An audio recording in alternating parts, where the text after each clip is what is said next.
Hello and welcome to Snow Country Stories Japan. I'm your host, Peter Carnell, a tour guide and writer based in Nagano, and this is a podcast all about life and travel in Japan's legendary Yukiguni. One of the main reasons I started this podcast was to profile people carving out lives in the snow country of Japan, including those who have purchased and are renovating a house here. Finding a home is a significant part and often the first step in relocating to the snow country, and I hope in profiling people who are doing just that, it will encourage more people to look at the option of doing so for themselves. And that's what today's episode is all about. But even if you're not planning to do that, I think these episodes have a lot of value in painting a picture of what life is like here in the snow country, and if nothing else, offers a bit of middle-aged escapism as we talk about life in the snow, old houses, timber, and in the case of today's episode, a bit of a smoky soundtrack that justifies pouring yourself a big glass of wine, sake, or scotch as you listen. In today's episode, we return to Nagano Prefecture and head to the north of Nagano City, into Iyama, and onto the small rural village of Nukui.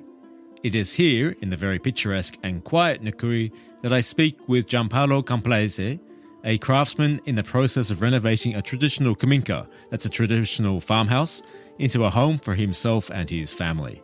Gianpaolo is a woodworker and furniture maker, and a talented musician, so I think that this chat should appeal for lots of reasons, and especially if you're looking to buy a home here or just starting to think about it, or perhaps you're in the process of renovating for yourself. We discuss how he found his house, the process of buying it, and his experience of fixing it so far. As mentioned, Gianpaolo is by trade a woodworker and furniture maker, busy crafting timber furniture for his clients in the surrounding area, including ski lodges and private residences. So if you're in the area and looking to have some beautiful timber furniture made for you, or anywhere in Japan really, make sure to check out Gianpaolo's Instagram. There's a link in the show notes and on the episode page.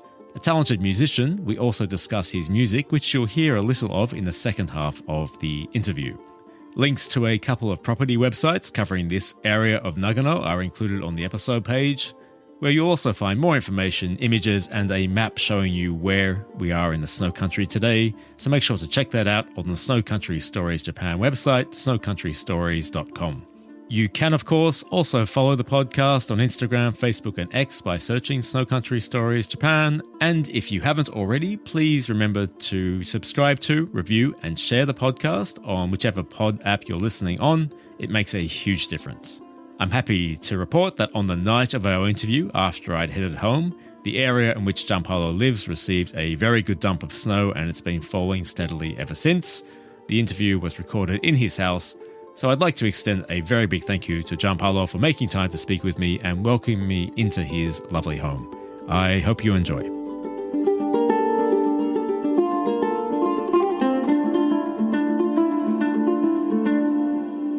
So Gianpaolo, we're speaking in your home today in the small village of Nukui in Nagano. Yes. Just to help listeners set the scene, we're speaking today in your home, but we're looking out the window towards a very nice view. Can you just describe the view we have today? Yes. Good morning. No. So yes, the view is basically part of the village, Nukui village, which is really nice because mostly you can see the old traditional Japanese houses. They're called Kominka from the window at least. And past that you can see a bit of forest and all the mountains, which I don't remember all the names, but that one is supposed to be Kijima Daira. But the name of the mountain, obviously, I don't remember. Do you remember the name? It's something. It's called something, obviously. No. Kosu something. Kosu. I thought you said it's called something. It's Kosu something, yeah. And past that, we can still see further down, I think that one is Shiga Kogen. Yep. So, yeah, and lots of snow this year, not too much. It's probably, 30 centimeters, 40? I don't know. Yeah, so it's January. We're speaking January 2024, and yes, there is snow outside, but nowhere near as much as what they normally would be. Nothing. This What are winters normally like here? It's 3 times more snow, obviously, even more. And, a lot more snow, really. It's probably hasn't been extremely cold either, so not too bad.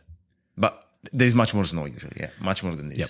Hopefully it comes. And just to help people place Nukui on the map, where is it in relation to Tokyo, Nagano, other places in the snow country? Right. Let's see some geography here.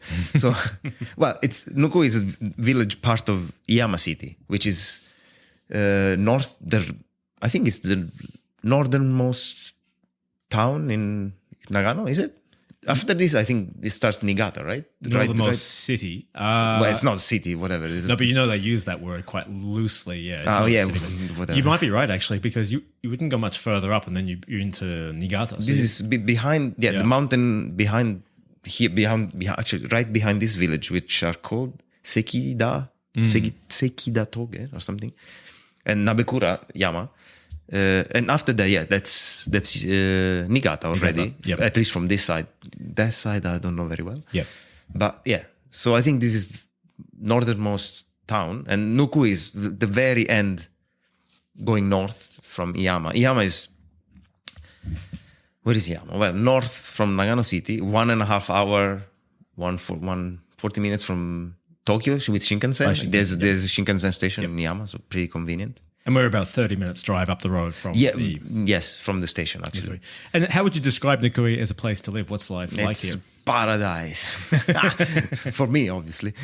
Yeah. It's very nice. Very nice. Very, let's start with the positives. Very relaxed, very nice. People have been extremely, extremely welcoming. They have been obviously very happy that I'm going to call myself young family with kid moving in, because otherwise most of the village is made up of elderly. So very welcoming. The village is very, how can I say, relaxed. There's not much going on in a way, but that's what we were looking for, like peace and quiet. And it's very easy to live as well. As I said, we're in Iyama. So it's not like we're in the middle of nowhere. We have all the thing we need really close by, like 15, 20 minutes drive. You're in Iyama City. So, but it does feel a little bit separate up here, because we drive actually outside of the main villages, and then there's a lot of rice fields, which are currently covered in snow, which is quite beautiful. Yes. So largely it's an agricultural village, mostly producing rice, I'm going to guess. Yes, mostly it's producing rice. Lots of people are still farming as work. It feels separated also because there is a mountain. You probably passed a tunnel coming up. That's here, right? Yeah. And from that tunnel on, it feels separated from the rest of Iyama.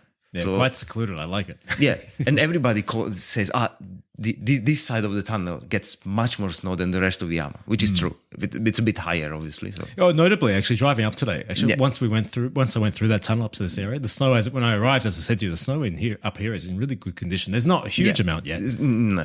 But it looks in good condition, because we're getting quite close to Niigata now, which is where the weather comes from across the Sea of Japan, as we've talked about on previous episodes.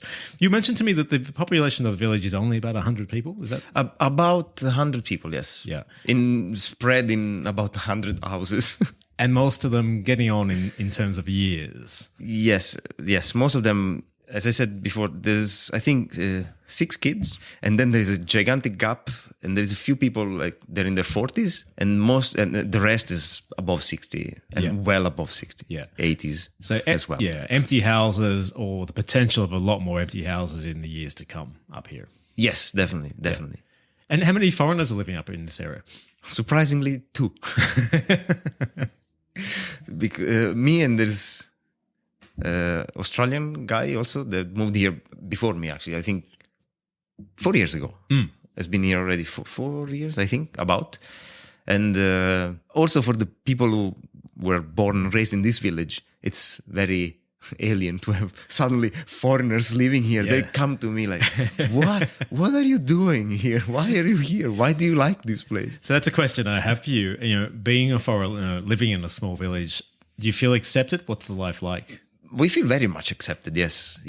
Well, we feel accepted, as I said, because we moved here as young couple with a kid, which is very much missing. So of course everybody's just mega happy. I myself am surprised to enjoy actually the company of all these elderly. They're really actually fun to be around. They're very genki, how do you say that? Very, very healthy, still very proactive in a way, or they're always around, and they come often to us visiting. They were very interested when we were doing the renovation. What are you doing? Oh, how you can do this? Wow. So very nice, very nice. They're all old, but still I enjoy the company. Gianpaolo, where are you originally from, and how did you end up living here? Right, so I'm Italian, so originally from Italy, and we ended up here. Well, so me and my wife, we lived in Germany, in Berlin, for about 10 years, a bit more, and we were fed up with the life in the city, and we decided we want to move in the countryside. The first choice was Scotland, as I mentioned, but that for lots of reasons didn't work out. That's an interesting story, though. Do you mind just quickly explaining what happened there? Yeah. So we loved Scotland so much, and actually the trip, we've been doing these workaways trips to Scotland in a very remote cottage, extremely remote, and that changed our life. Like also seeing the woman that was running the cottage, what she does, how she doesn't live all year round there because it's impossible, but the way she handles herself and her life in this mega remote place. And we saw, there is an alternative to living in a city and do the life that you're supposed to do, right? So that trip changed us. And we kept going back to Scotland year after year. And eventually we decided, come on, let's move there. Let's do it. So we start planning, looking for job possibility, accommodations, and somebody voted to go out of Europe with the Brexit thing. And that crashed our plan, obviously, because suddenly became, as an Italian, before I could just move there and start looking for a job. But suddenly that became much more difficult. And we were also planning to have a kid. And it felt like, this is not the right moment to go to Scotland. And so the alternative were countryside in Italy, countryside in Japan. And we quickly realized that Japan wins without any competition. And then we started looking for a house here in Japan. Nagano was because we met an architect actually that's from Nagano. And he told us, go to Nagano. It's a really beautiful place. And I know somebody, because of my work as a woodworker, I know somebody who does that kind of craft work. Go meet him. And we met this person who has actually a really nice cafe in Nagano City. It's called Masekose. You should go. I will tell you later. And yes, please. And thanks to him, we start to know people around, and we loved the area. And then, sorry, this is going on forever. It's a very long story.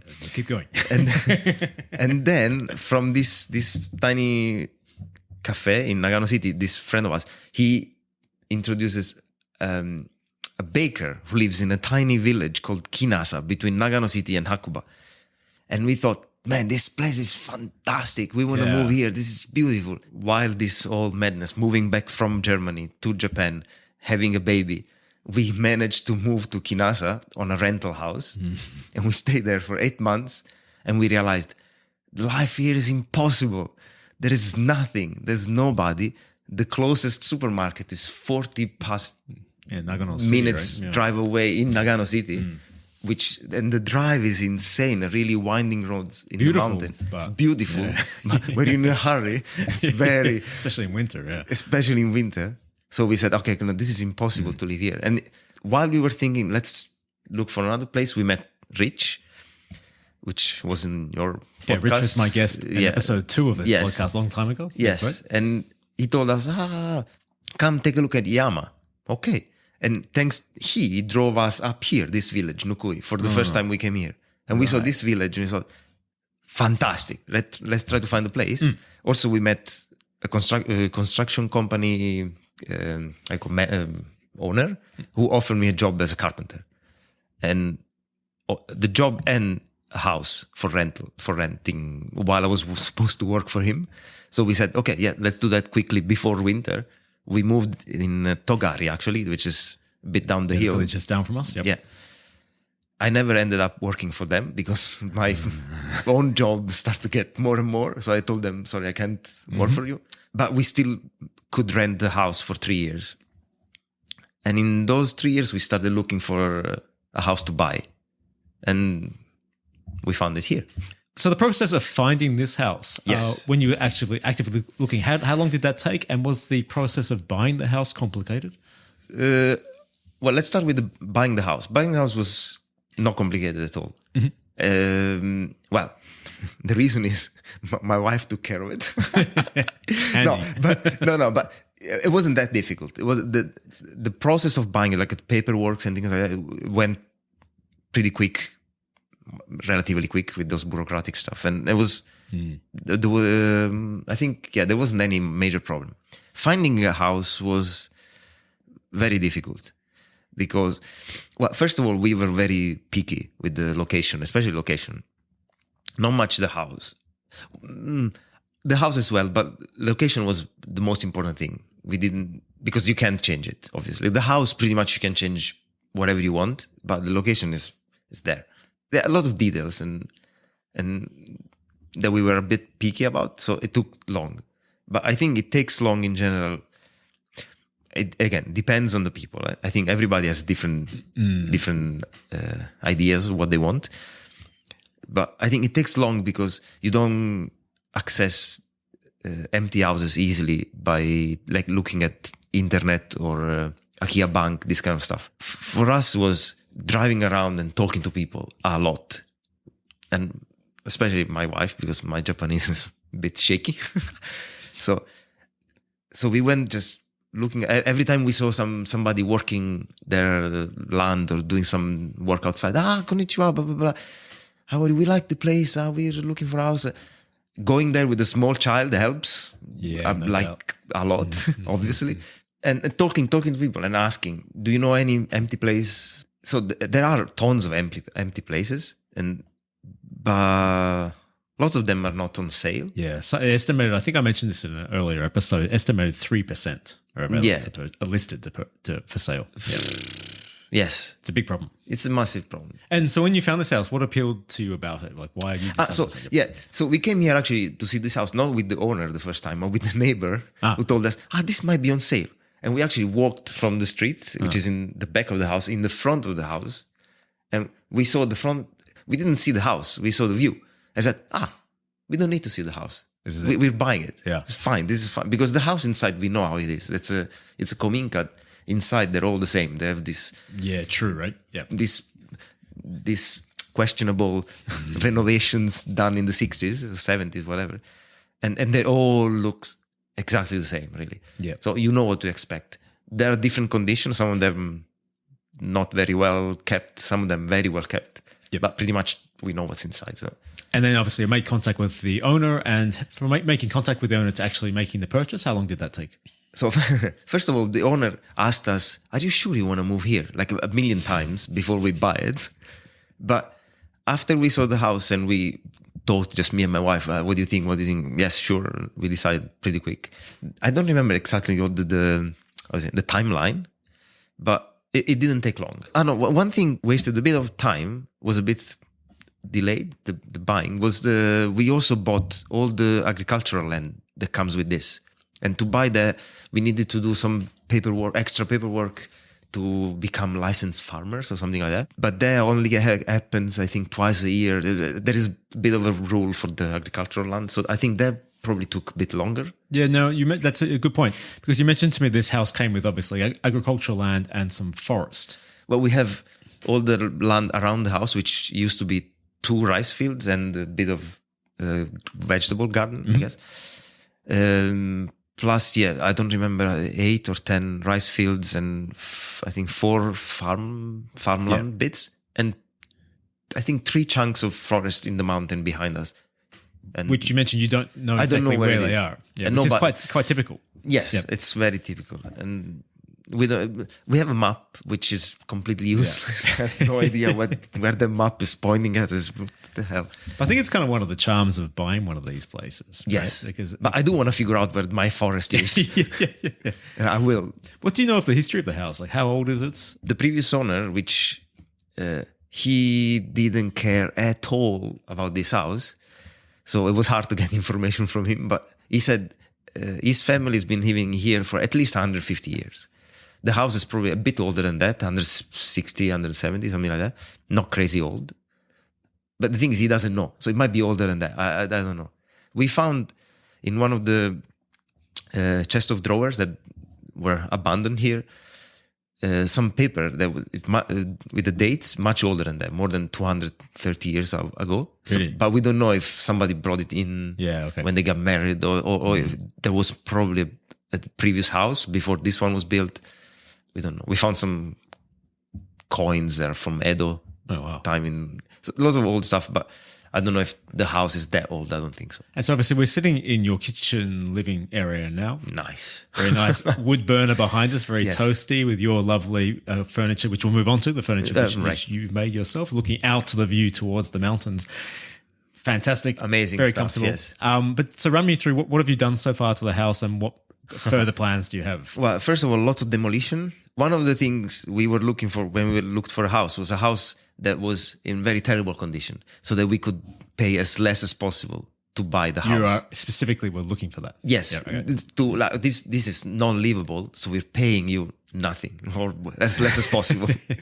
Yeah, well, that's the thing. Yeah, I mean, you're not going to buy a house if it's unlivable, right?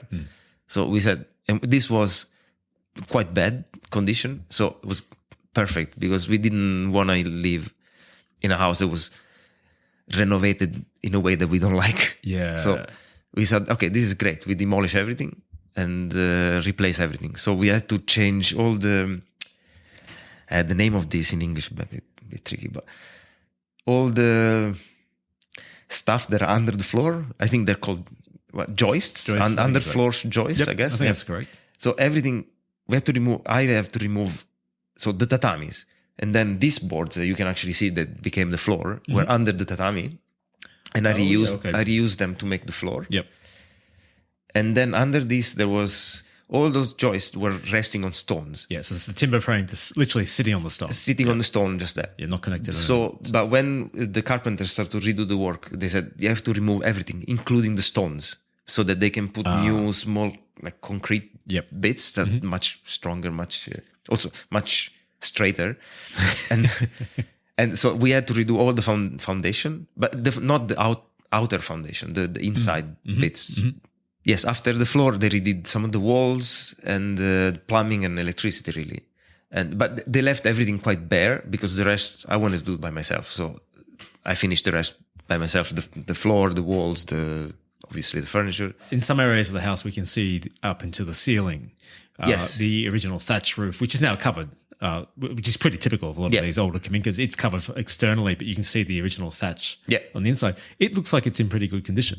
So is that something which you were looking for?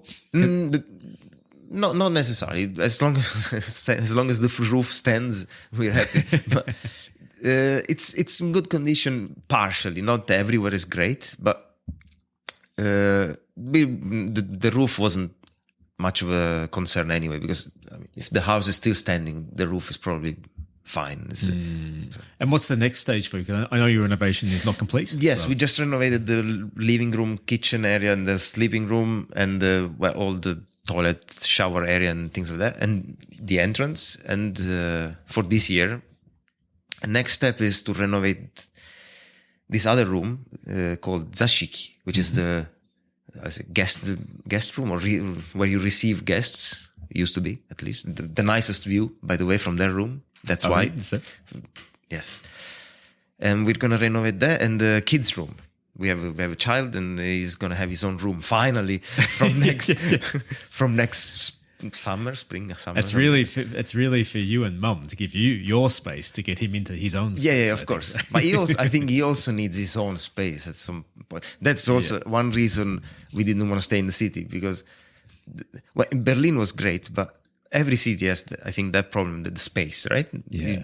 No matter how great the city is, from my point of view, I'm always been quite poor, not much money. So if you live in a city with little money, you don't live in a nice part of the city. Yeah. So I always end up in crappy places or small apartments, and which is good when you're young. Well, it's kind of good when you're young. When I was young, who cares? It equals a more interesting experience, right? Yes, of course. When I'm young, I can live anywhere. It's fine, of course. But at some point, especially when you have start a family, and you have to be a bit more careful what you're doing. And that's a really good point. And we've touched on this in some other episodes. Is one of the attractions of living in these areas in Japan is you don't need a lot of money to live really well. You can buy property very cheap. Yes. The renovation, actually, on that note, in terms of not to get into specific costs, but in terms of what you imagined it would cost you to do the renovation of your home so far, has it kind of matched your expectation or been different to it? It was a tiny bit more than we were planning at the beginning, but it went like it didn't go completely like crazy. Oh, Jesus, we can't afford this. It's still pretty manageable for us. No problem to the main, how do you say, the original parts. None of those as rotten parts. No problem at all. We found a well inside the house. A well, they call it a well, like water where you get the water. That's right. It was inside the house. They call it well. It was actually just a massive hole, like more than 2 meters deep, full of water. And it's right where we wanted to put the toilet. So convenient. I'm not sure. It looked like it made me filled very quick with stuff we don't want. But it's so they added a little bit of extra cost because we had to close there and concrete and blah blah blah. It was a bit more work. Yeah. Actually, on that note, was the house connected to the sewer? Yes, we were. Yeah, that's something with these houses. Often they're not, and that can be very expensive. And that was also one thing we were looking for when we look for a house. Is this connected to the water, the sewage, and everything? Yeah. Because on the quest to find the house, we found lots of places that weren't connected, and especially this is a good tip, isn't it? If incredible. If you're looking to purchase a place and you see somewhere that's listed exceptionally cheap. It may be one of the main reasons for that is it probably isn't connected to the sewer. And if you want to get it connected, it might cost you a lot. It'll certainly cost you more than the cost of the house. Usually. Oh, well, way more. Of course. Depends where the sewage is. But we heard some crazy numbers and it's no. Or some people, they install like a septic tank. I'm not too comfortable with the septic tank because it needs maintenance. It's I don't know. I prefer the sewage. Yeah. And just actually also on that note, for anyone who's listening who's looking to purchase a place like this in the snow country, move up here, please. Any tips that you can provide in terms of things to look for? When is the best time to look? These kind of things. Right. Well, this might be specific to this area, but obviously a lot of people around us, they want to get rid of their house before winter because they don't want to come up here, clear the snow. But this year hasn't been crazy, but if it's big snow here, if it's a big snow here, you have to come every week, really, because you can't leave the snow touch the roof. I mean, if you leave it too long, it starts to attach to the roof and then the snow doesn't fall from the roof and that will just destroy the roof quickly. So as you were saying, a good time to people looking to sell before the winter. I would say yes, summer, autumn, before the winter, they get a bit desperate. And leaving yourself enough time to actually complete the purchase. It's Japan, so there's always paperwork. The paperwork, The thing is, that's also very subjective. Coming from Italy, the paperwork in Japan are just quick as it's incredible. That's what I was saying. I've heard that about Italy. It didn't take any long. It was great. It was smooth. But I guess from other countries probably looks much more, what's going on with the bureaucracy in Japan? No, I'm in a similar situation. I'm always very lucky in the sense I can just hand over any paperwork to my wife. And just, of course. She makes this noise every time I do it. It's like, and I just apologize. I'll make dinner. These kind of things. That very well. So especially these snow country areas, a good time to look is in the summer towards the autumn, obviously. Yeah. As closer you get to winter and the more the owner might be thinking, I don't want to come and get rid of it, more that price might be coming down. Might be coming down, yes.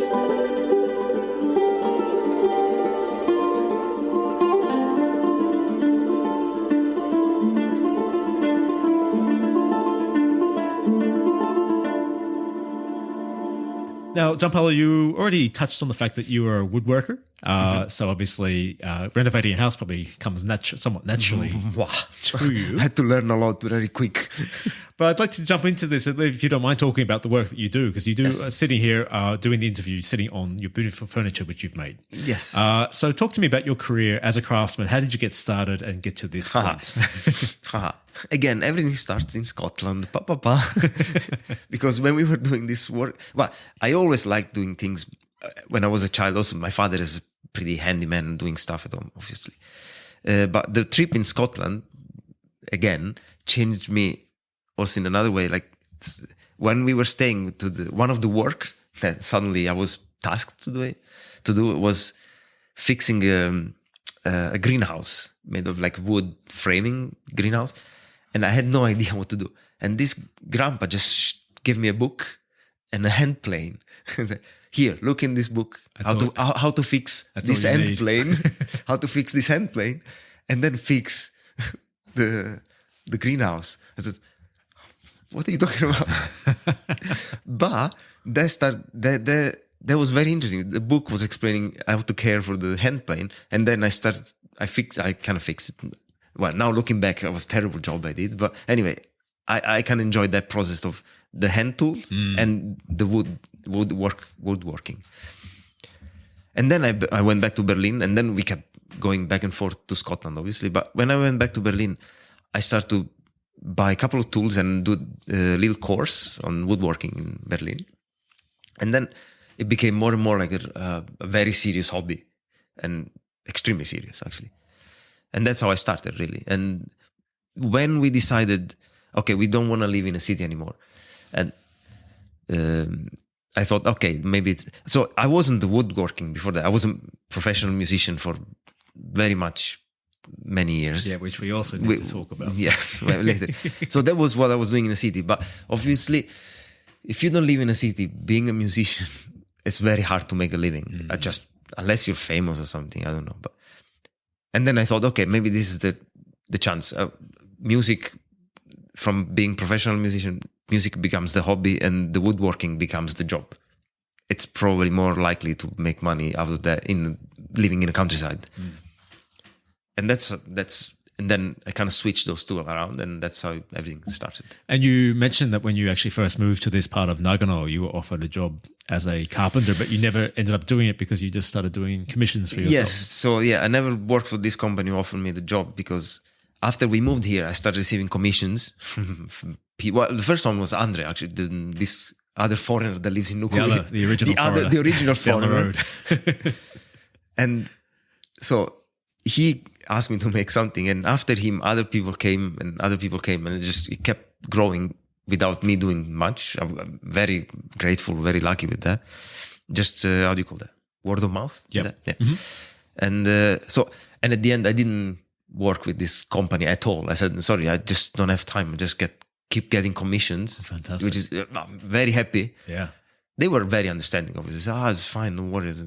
No problem. And the commissions you're doing, what type of furniture do you typically make? Whatever I'm asked to make. But I've been working mostly for accommodations, guest houses, mainly Nozawa, Madarao, Miyoko, a little job in Hakuba as well. So. Yeah, let's touch on that, because from here to those ski resort areas, as you just mentioned, Nozawa is only 15. Nozawa is 15, depends on the road you choose. The dangerous one is 10 minutes. The longer one is about 15. The dangerous one is 10 minutes or never. 10 minutes or you. The thing is, because now there's not much snow, but in winter, if you go off-road, you end up doing this in this one, and that's it. Yeah, it doesn't matter what kind of car you're driving. Yeah, you're not coming back. You're trapped in the snow with the car, and what's going on? So you're very close to Nozawa, to Myoko, to Madarao, Hakuba, and even Shikokogen. So you're surrounded by a lot of ski lodges and ski hotels. So you're doing a lot of work for. I do a lot of skiing. I do a lot of work for these accommodations around this area, this ski resorts area. Yes. Mainly accommodation. I did obviously some private people's house, obviously, but lots of accommodation. Yes. Yeah. And timber you're working with, is it local timber or where is it sourced from? I try to use local timber as much as possible. I do. So Iyama city has actually 3 mill. One is probably going to close down soon. It's a bit not doing well. I mean, the building itself is not safe, I think. Is that the one right in the center? Yes. Yeah, I know. I think near the hospital. Yeah, there's lots of people who wants to buy actually that place because it's really close to the station. It's huge land. So I think they're going to disappear soon. But there are other two that are working really well. And I use one of them for bring my own trees to mill and then store it for whatever time I need to store them and then use them. So if I don't do that, I try to get wood as much as possible. Yeah, locally sourced, locally milled, locally And what types of timber are you typically working with? I don't have a preference really. Or I don't. I've been asked. So a lot of people knows oak as oak fancy, but there are actually many more. So I try to show as much as possible different varieties. There is one timber that I like, but in particular it's called keyaki, which is I like it because it's only in Japan. So for me it's very exotic, but I realized a lot of foreign customers liked it as well, because I think you don't see that outside Japan. It's very rare. It's and then I've been using that also quite a lot because I like it and because the clients liked it. So why not? And oak, I've been using oak because there is actually a friend of mine, this Masekose guy, the friend who has this cafe in Nagano. He's part of an initiative about saving the oak trees around here because there is a disease. They're killing most of them. So they're trying to cut them before they get sick, the oak, and trying to use the timber for furniture mainly. So I got some of the oak from them, which I think is really nice. Other stuff, I don't know. The table we're talking with in front of us is walnut, also from here. Found it in a carpenter's shed, abandoned. Like, oh, can I take it? Oh yeah. So chestnut. Also, this one I mill it myself. Well, not myself. I brought it to the mill a couple of years ago. Yeah, and I'll just point out, make sure to check out the episode page of today's interview on the Snow Country Stories Japan website, because we'll put some images of your craft work, which is really, really beautiful. Is there any particular challenge to working as a craftsman in the snow country in terms of the work that you do, or it just doesn't really affect? The snow, it needs a little planning because the way I store my wood is I have few different storage places, and I don't want to clear the snow all the time, all in front of every shed. So I try to keep the workshop clear, but the rest not. And so the work I have to do in winter, I have to plan it. I have to make sure the timber I need is in my workshop and not in some of the sheds that I need like 3 days to clear the snow off. So that's the only thing I have to be a bit careful. Make sure all the timber I need for the work during the winter is in the workshop. And if someone's listening to this and interested in getting in contact with you about a commission, can they do so, and how? Obviously, everybody's welcome. The only thing I have at the moment is an Instagram page, which I barely use, but definitely I try to check the messages. So that's probably the easiest way to get in touch. What's your Instagram handle? Isn't it Nereto Woodwork? Yep. Nereto. I'm not going to spell it because I'm terrible at spelling. Again, there's no need. and something. Check out, again, the episode page. I'll put it on there. And the show notes for today's episode, links will be there. Can you fill commissions for anywhere in Japan, or it's just locally that you... I think I can do everywhere in Japan pretty much, even though so far I've been doing only around ski resorts around here. Yep. But I guess depends a little bit on the project. If I can ship it or if I have to deliver it myself, that obviously adds some cost.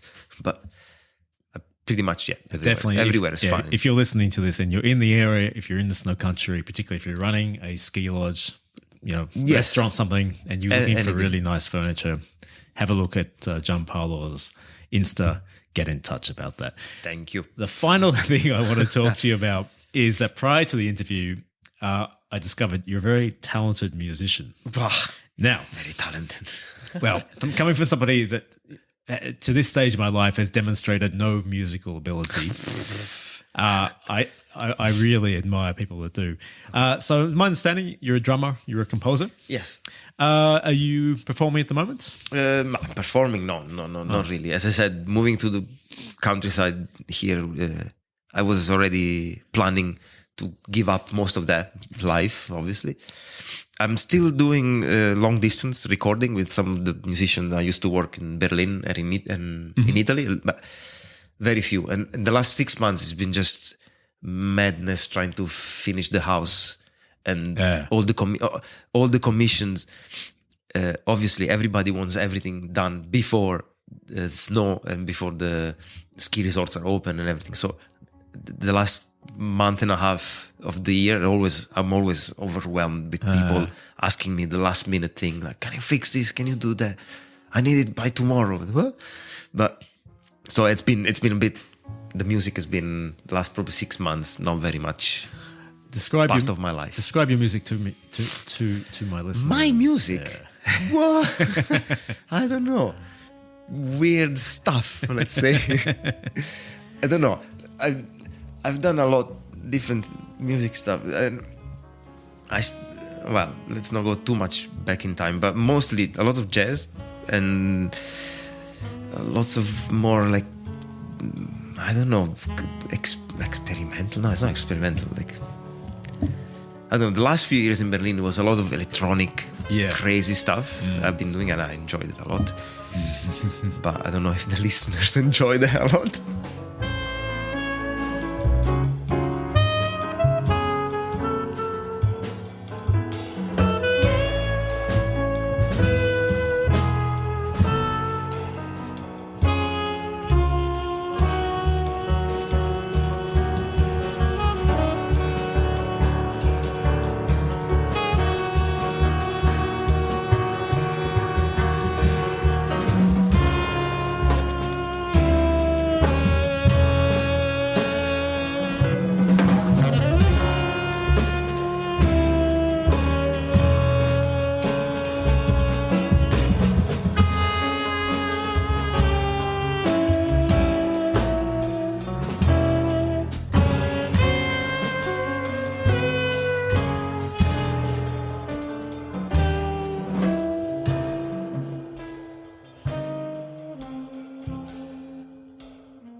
Who influences you as a musician? Who do you enjoy?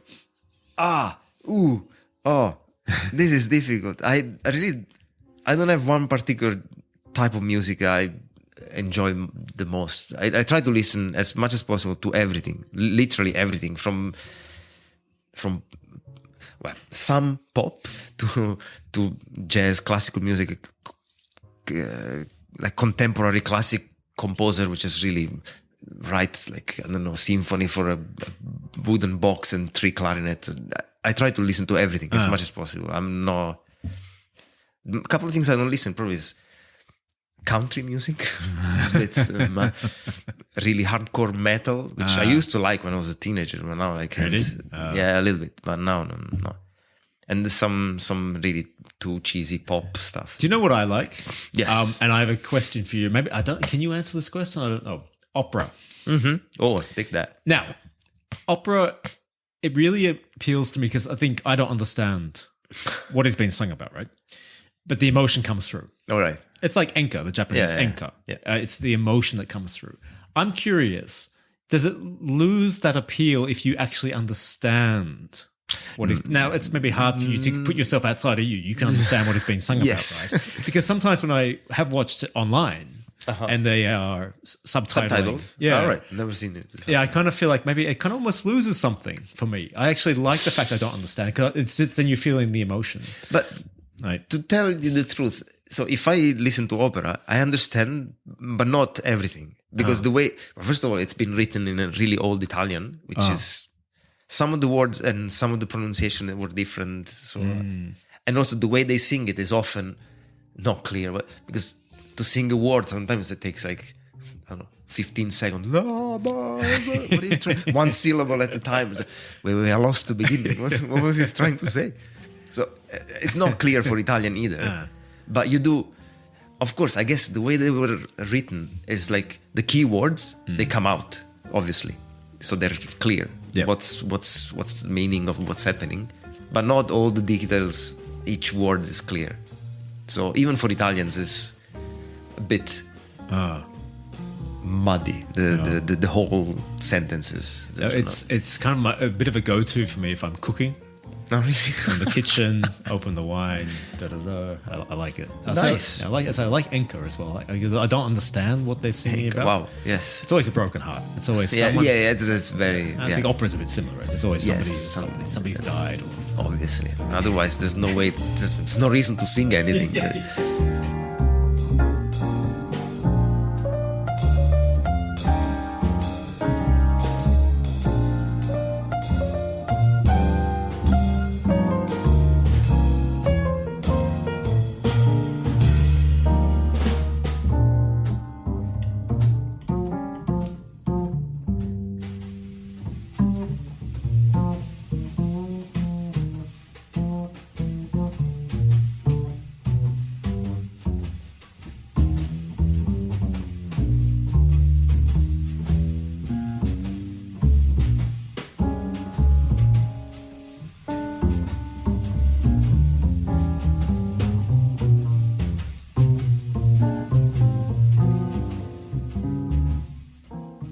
Again, if listeners are interested in hearing your music, Gianpaolo, is there any way they can do that? I don't.